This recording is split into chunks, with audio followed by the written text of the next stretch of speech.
অর্থের অভাবে বন্ধের উপক্রম হয়েছে প্রতিবন্ধীদের স্কুল আধারের আলো।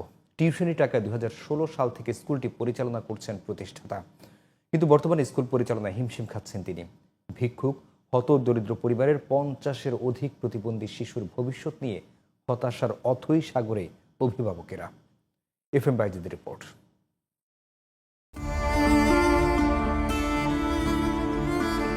হাই স্কুলে শিক্ষকতার পাশাপাশি টিউশনি করে 2016 সালে সেলিম রেজা প্রতিষ্ঠা করেন প্রতিবন্ধীদের স্কুল আধারের আলো।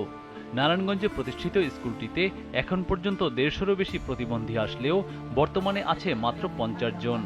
স্কুলের শিক্ষার্থীদের বেশিরভাগই হতদরিদ্র পরিবারের।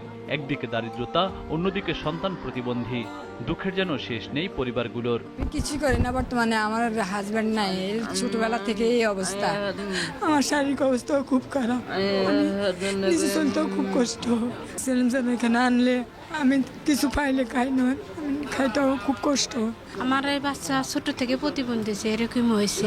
2.5 বছর বয়স থেকে বাচ্চারা অসুস্থ, খিচুনি হয়ে অনেক অসুস্থ হয়ে গেছিল। স্কুলে আসার পরে একটু যে কথা বলে, পড়ালেখা করায়, এটির দিকে খেয়াল করে, তাকায়। প্রতিবন্ধী ও দারিদ্রতার কষ্টের গল্পগুলো যেন এক একজনের থেকে অন্যেরটা বেশি যন্ত্রণার। আমি জনতা ব্যাংকে চাকরি করতাম।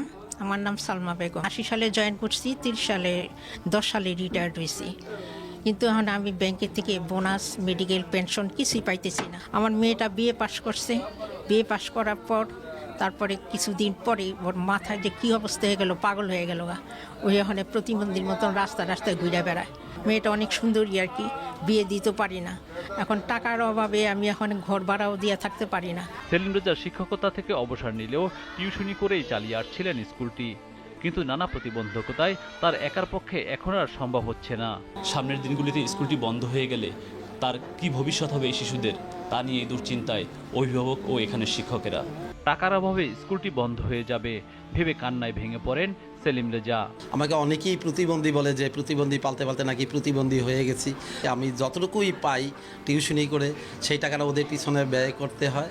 আমাদের যারা ছিল এদের জানাচ্ছি যে আমি কিন্তু স্কুলটা প্রায় বন্ধ রাখতেছি অর্থের অভাবে, কিন্তু কেউ কোনো ভ্রুক্ষেপ করে না, আর ওদের ছেড়েও দিতে পারি না। ওদের দিক তাকালে মনে হয় যেন যেদিন আমাদের স্কুলটা বন্ধ থাকে সেদিন আমি অনেক কষ্টে পড়ে যাই, রাত্রে ঘুমাতে পারি না, এপাশ ওপাশ করি। আসলে ব্যাপারটা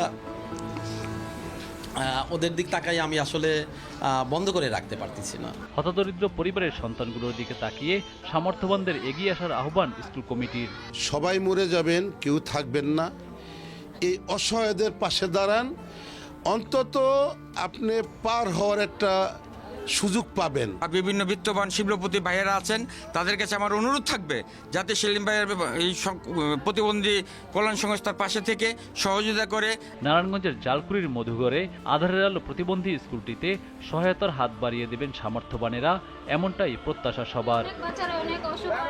FM Baizid, GTV news, Dhaka.